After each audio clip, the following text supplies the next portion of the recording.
Bonjour Christophe, bonjour à tous. La troisième dose va-t-elle être généralisée à tous les adultes comme le préconise le Conseil scientifique? La question sera abordée demain au Conseil de défense sanitaire. Pour l'instant, la troisième dose n'est obligatoire que pour les plus de 65 ans et les personnes fragiles. Les plus de 50 ans pourront recevoir leur injection dès début décembre. Jean Castex assistera demain à ce Conseil de défense sanitaire en visioconférence. Le Premier ministre testé positif au Covid est à l'isolement pendant 10 jours.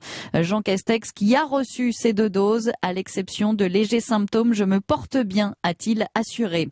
Et alors que l'épidémie repart, Michel Barnier, Marine Le Pen et Jean-Luc Mélenchon appellent à rétablir la gratuité des tests pour une meilleure prévention. Depuis le 15 octobre, les tests dits de confort ne sont plus remboursés. L'OMS tire la sonnette d'alarme. L'Organisation mondiale de la santé redoute 700 000 morts supplémentaires en Europe d'ici le printemps. Actuellement, plus d'1,5 million de personnes sont mortes du Covid sur le continent. Le rétablissement de l'ordre public en Guadeloupe est le préalable à toute discussion. L'avertissement du ministre de l'Intérieur, Gérald Darmanin. L'île est en proie à de nouvelles tensions. La nuit dernière, des gendarmes ont été la cible de tirs à balles réelles. 3 personnes ont été interpellées. Un mouvement de contestation contre le pass sanitaire et l'obligation vaccinale des soignants. Jean Castex a annoncé hier la création d'une instance de dialogue pour, je cite, convaincre et accompagner humainement les professionnels concernés.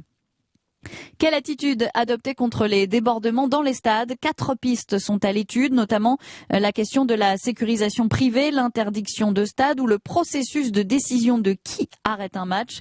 Des mesures seront proposées dans 15 jours, assure le ministre de l'Intérieur. Dernier incident en date, le jet d'un projectile lors du match Lyon-Marseille. Place à la Ligue des Champions. Ce soir, Lille affronte Salzbourg à 21h. Le LOSC, relancé depuis sa victoire face à Séville, pourrait prendre la tête de son groupe en cas de victoire ce soir.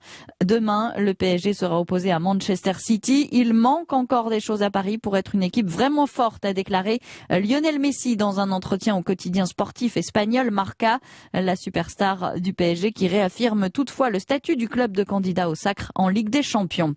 Et puis ils sont les premiers à être arrivés en Martinique. Sébastien Rogue, Mathieu Souben qui s'impose cette année dans la catégorie des Ocean 50 dans la Transat Jacques Vabre.